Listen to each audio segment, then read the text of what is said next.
¿Cómo están? Qué gusto encontrarnos de nueva cuenta este jueves aquí en la UNAM Responde, este espacio universitario donde día con día intentamos brindarles información que nos permita tener herramientas para actuar responsable y conscientemente y tener pues responsabilidad sobre el papel que jugamos como individuos y como sociedad en medio de esta pandemia, también manteniendo por supuesto una dosis de buena actitud y de esperanza, que en este momento está altamente centrada en las vacunas. Sabemos que muchísimos desarrollos se están generando en distintas partes del mundo.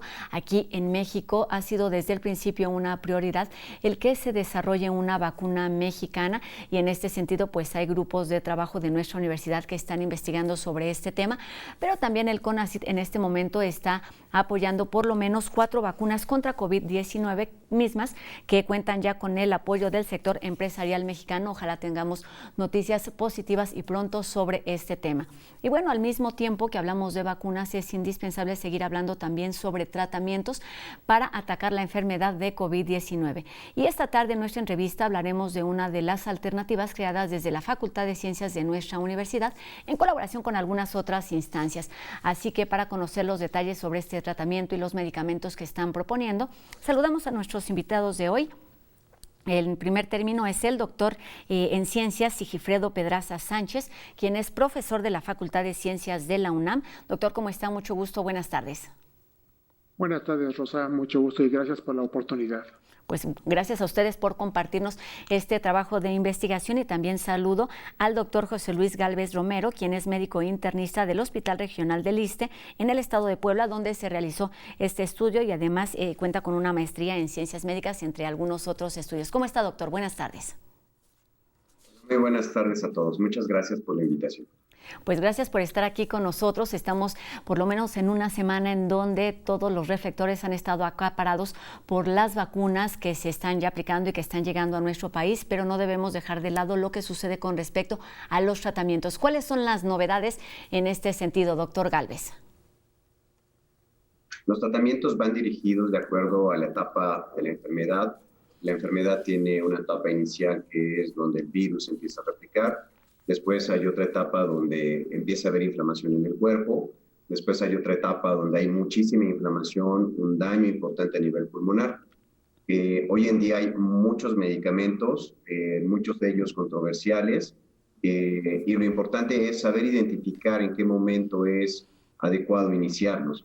En las etapas de infección viral, pues han habido en el último año pues muchos medicamentos desde hidroxicloroquina, ivermectina, remdesivir, favipiravir, muchos de ellos que fallan cuando tratan de evitar la fase de la enfermedad hacia la inflamación. En la fase inflamatoria, lo que se está empleando fundamentalmente ya desde hace varios meses, pues son esteroides, en este caso dexametasona, y también algunos otros medicamentos que son parte de los que proponemos. Y en las fases más inflamatorias, hay otro grupo de medicamentos que se conocen como inhibidores de tirosina sinasa o anticuerpos monoclonales que bajan la respuesta inflamatoria cuando hay una cascada de mucho daño. También hay otros medicamentos que en fases más avanzadas podrían disminuir el problema del daño pulmonar, como son colchicina, por supuesto algunos medicamentos anticoagulantes.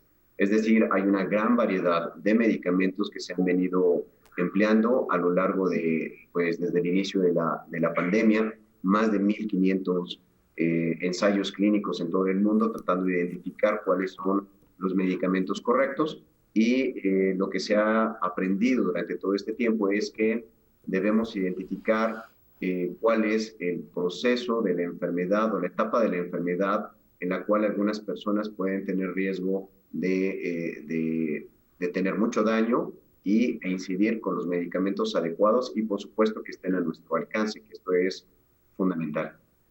Muy bien, pues considerando todo este universo de posibilidades de acuerdo a las etapas de enfermedad e incluso intentando pues impactar en la letalidad de la misma, la Facultad de Ciencias está presentando un estudio. ¿Por qué no nos platica, doctor Pedraza, en qué consiste esta investigación? Con mucho gusto. En primer lugar, el título del trabajo es la ciclosporina más esteroides mejora el desenlace de pacientes con COVID-19 de moderado a severo. Estudio piloto. Ese trabajo se ha llevado a cabo en colaboración entre el Hospital Regional del ISSSTE de Puebla, que fue en donde se llevó a cabo el trabajo, y la Facultad de Ciencias de la UNAM. El trabajo consistió y este trabajo se ha publicado en la revista Journal of Internal Medicine y fue aceptado a fines de noviembre del 2020. El trabajo consistió en un estudio comparativo entre 209 pacientes que tuvieron dos tipos de tratamiento. Un grupo control de 104 pacientes recibieron esteroides solamente y un grupo de experimentación o grupo de observación recibió los esteroides más la ciclosporina, que es el medicamento novedoso. En estos dos grupos de pacientes que fueron hospitalizados y que tuvieron diagnóstico confirmado de COVID-19, se observó la mejoría clínica en el hospital, así como el desenlace, es decir, la alta de los pacientes o los pacientes que murieron también, y se calculó la proporción de pacientes que murieron en ambos grupos. Pues vamos a hablar un poquito más adelante de los resultados, pero me gustaría que en este momento nos explicaran un poquito cuáles son las características de cada una de estas sustancias, los esteroides y la ciclosporina. ¿Cuáles son las funciones y por qué determinaron utilizar estas alternativas? Doctor Gálvez. Sí, estos medicamentos son muy importantes para frenar la inflamación. Sabemos que la mayoría de las personas que están sin factores de riesgo y que se cuidan además, pues difícilmente van a tener esta fase de inflamación. Sin embargo, habemos muchas personas que tenemos factores de riesgo, que tenemos sobrepeso y obesidad, diabetes e hipertensión, que tenemos además de ello pues edad avanzada, tenemos más probabilidades de desarrollar una inflamación. Estos dos medicamentos, uno por un lado los esteroides, los conocemos prácticamente desde los años 60, 70 y se emplean como una estrategia para disminuir la inflamación en muchísimas enfermedades. Lo empleamos en una gran variedad de enfermedades. Todos los médicos tenemos mucha experiencia con el uso de los esteroides. Son un gran grupo de medicamentos que lo que hacen es frenar a las células de la inflamación, entendiendo por células de la inflamación, principalmente células de defensa que están ahí generando una respuesta en contra de microorganismos extraños a nuestro cuerpo que nos están dañando, pero que cuando se excede esa respuesta, estas células empiezan a provocar daño en nuestro cuerpo. Entonces, los esteroides, sabemos muy bien sus efectos, lo que hacen es bajar la función de algunas células inflamatorias, principalmente de linfocitos y de algunas otras células, y también sabemos de sus efectos porque resulta que estos medicamentos, si los utilizamos a dosis muy elevadas, si los damos por mucho tiempo, pues generamos que se eleve el azúcar, que se eleve la presión arterial y que generen algunas otras complicaciones. El otro medicamento también es un medicamento que actúa a nivel de las células de inflamación, actúa de manera complementaria en otras células que los esteroides por sí mismos no pueden frenar. Y este medicamento se llama ciclosporina. La ciclosporina pertenece al grupo de una serie de medicamentos que se les conoce como inhibidores de calcineurina. Estos medicamentos se usan fundamentalmente para evitar el rechazo al trasplante renal, a múltiples, digamos que trasplantes de diversos órganos, y también se emplea para el tratamiento de algunas enfermedades autoinmunes, que dicho sea de paso, lo hemos empleado en varias enfermedades donde los esteroides son insuficientes para frenar inflamación.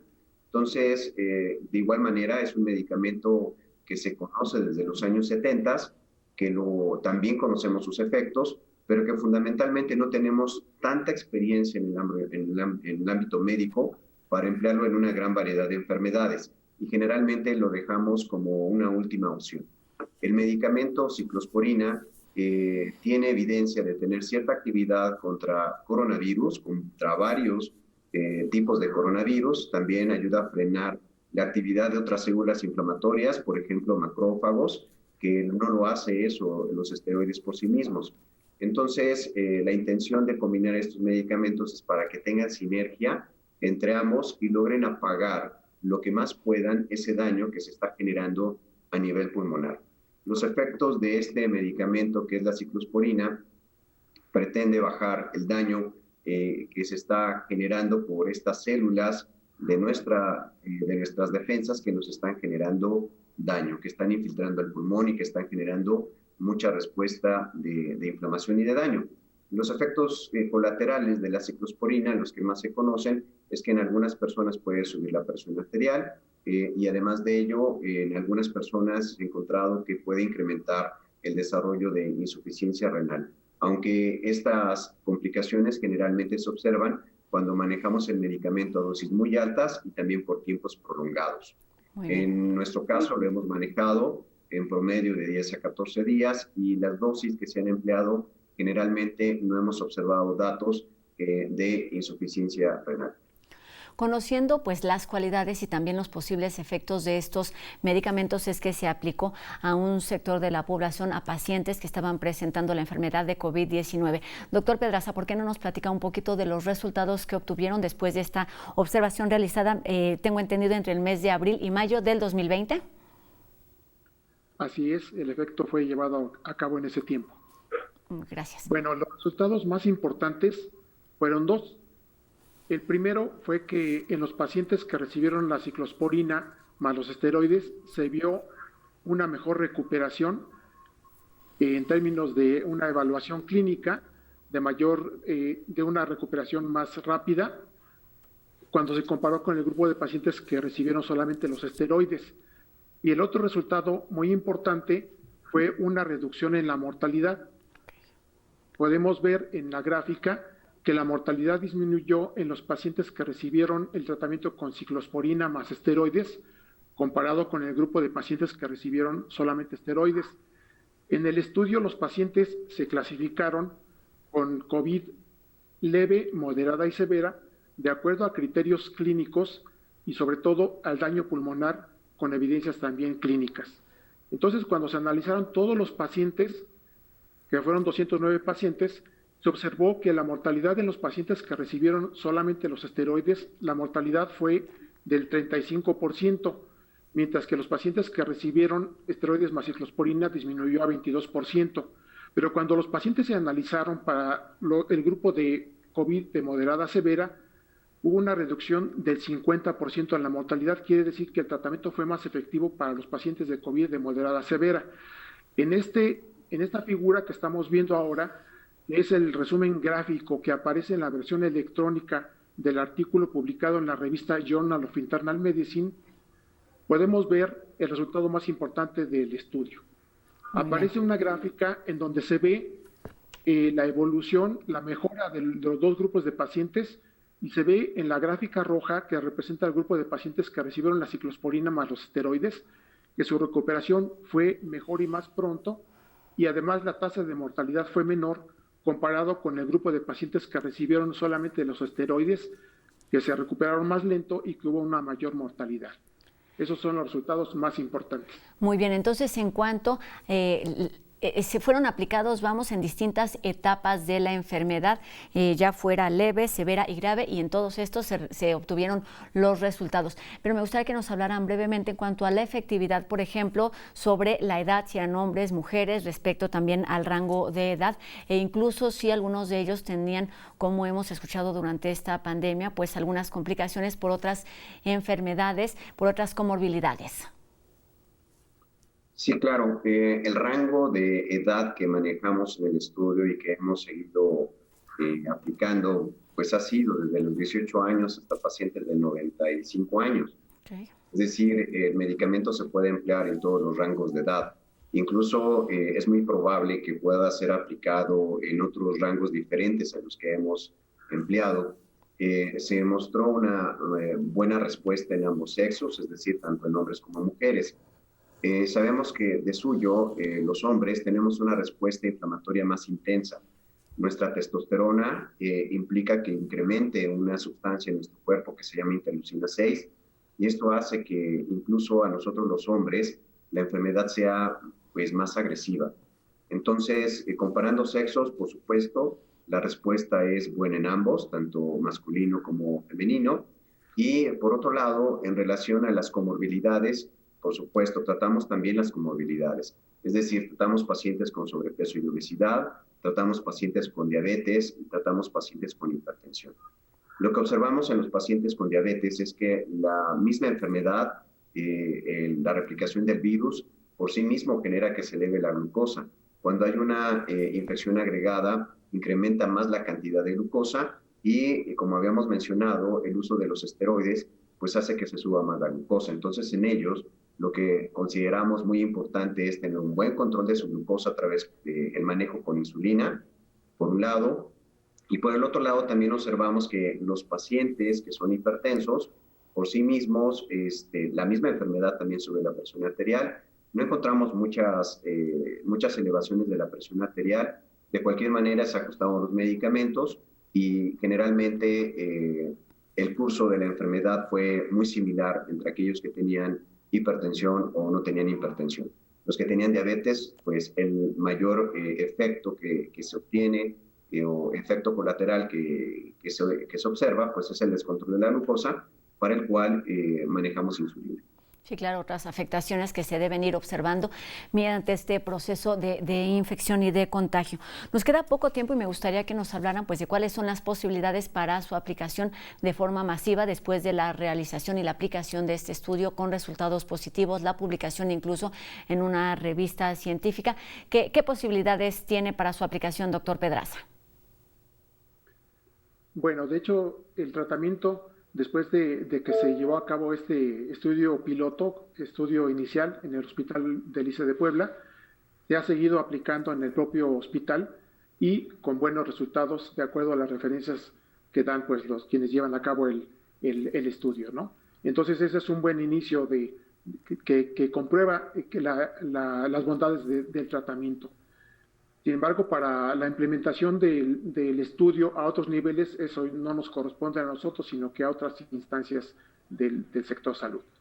La publicación le da validez al estudio y permite precisamente su difusión, que esto pueda ser retomado por investigadores o por médicos de otras partes del mundo también. Muy bien. Doctor, solamente pues para terminar, ¿por qué pareciera que se ha tardado más en encontrar un tratamiento efectivo que una vacuna que ya está siendo pues aplicada y está siendo aplicada a raíz de la investigación en distintas farmacéuticas? Doctor Gálvez. Pues le apostamos mucho al aspecto de las vacunas porque eso puede romper la cadena de transmisión. Sin embargo, eso lleva todo un proceso lento, no es tan rápido. Y estamos viviendo una circunstancia delicada donde los contagios están a la orden del día.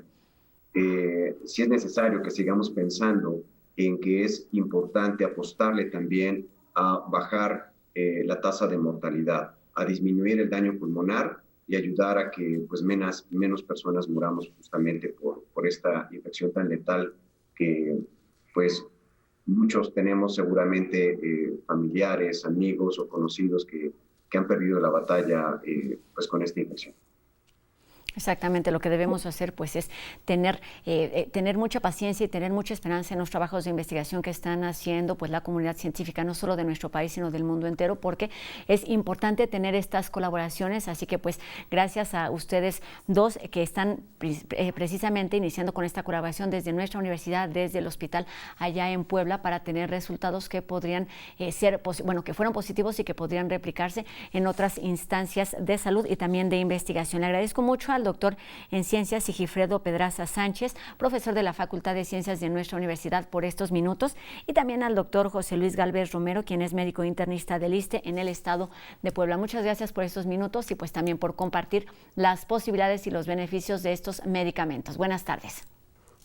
Gracias, buenas tardes. Gracias, buenas tardes. Gracias. Pues ahí están los efectos positivos de los esteroides y la ciclosporina a través de un estudio realizado en un hospital de Puebla que dio pues efectos positivos. Y tenemos más información aquí en la UNAM Responde. Vamos enseguida a escuchar al especialista en derechos humanos, Jacobo Dayan, quien esta tarde se refiere al tema sobre violencia y cómo algunos gobiernos han utilizado la pandemia para disminuir o para pues esto, ocultar los efectos de estas realidades en muchísimos países, al menos en Latinoamérica. Buenas tardes. Buenas tardes. La organización Human Rights Watch alerta sobre numerosos países que han adoptado medidas contra medios de comunicación, activistas, personal médico y opositores políticos. Contabilizan al menos 83 gobiernos en todo el mundo que han usado la pandemia para justificar violaciones al ejercicio de la libertad de expresión y reunión pacífica. Human Rights Watch afirma que las autoridades han atacado, detenido, procesado e incluso asesinado a críticos, cerrando medios de comunicación y promulgando leyes imprecisas para criminalizar expresiones que, según sostienen, amenazan la salud pública. En estas frases resume su postura. Los gobiernos deben combatir el COVID-19 alentando a las personas a usar mascarillas y no a callarse. Identifican preocupaciones particulares por la situación en países como China, Cuba, Egipto, India, Rusia, Turquía, Venezuela y Vietnam, una lista larga, donde los abusos gubernamentales afectaron a cientos o miles de personas. El comunicado de Human Rights Watch especifica que la represión excesiva y a veces violenta de expresiones críticas por parte de los gobiernos demuestra una predisposición alarmante a relegar una libertad fundamental en nombre de la lucha contra la pandemia. La obligación de los gobiernos de proteger a la población de esta pandemia letal no les da vía libre para que supriman información y repriman el disenso. Estas formas autoritarias podrán haber llegado para quedarse. Cuidado. Buenas tardes.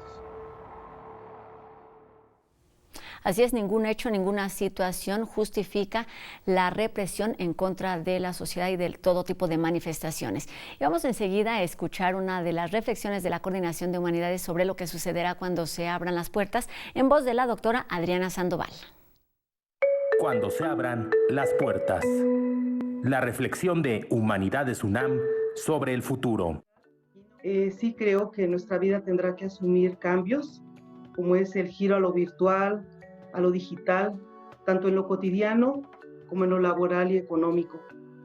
Desde lo local, las iniciativas ciudadanas de solidaridad y ayuda mutua nos muestran otras maneras de ser y de hacer para salir adelante de las crisis. En la producción de alimentos se promueven los circuitos cortos para beneficiar al que produce y al que consume, y esto ha sido con un mayor énfasis en estos días de confinamiento.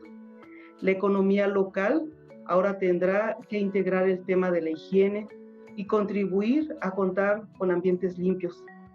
Por otro lado, la enseñanza ha dado un giro, un impulso a lo virtual.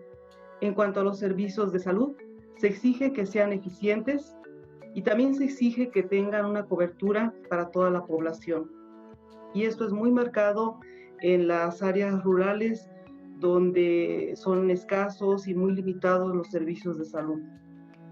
Esta situación y otras más nos llevan a reflexionar sobre la importancia y el valor de la vida, la salud y la convivencia como sociedad.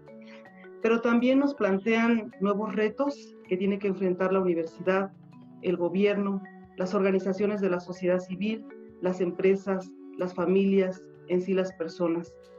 Diseñar otras maneras para salir adelante de la crisis económica, de la crisis social y sanitaria, del estrés psicológico, además de los problemas ambientales que no están resueltos. Humanidades UNAM, un nuevo nosotros. Asimismo, estas situaciones de crisis nos obligan a replantear la forma en la que actuamos, en la que sentimos, en la que nos comunicamos. Seguramente muchos retos están ahí a la vuelta de que todo esto cambie, porque pues las cosas no serán como las conocíamos. Y con esta reflexión terminamos una emisión más de la UNAM Responde. Les recuerdo que pueden seguirnos escribiendo todas sus dudas y sus comentarios a través de Facebook, de Twitter, de Instagram. Estamos recibiendo todos sus comentarios y pues los invitamos a hacer junto con nosotros este programa. Recuerden también que tenemos una cita mañana en punto de las 2:30 de la tarde por TV UNAM. Aquí nos vemos. Adiós.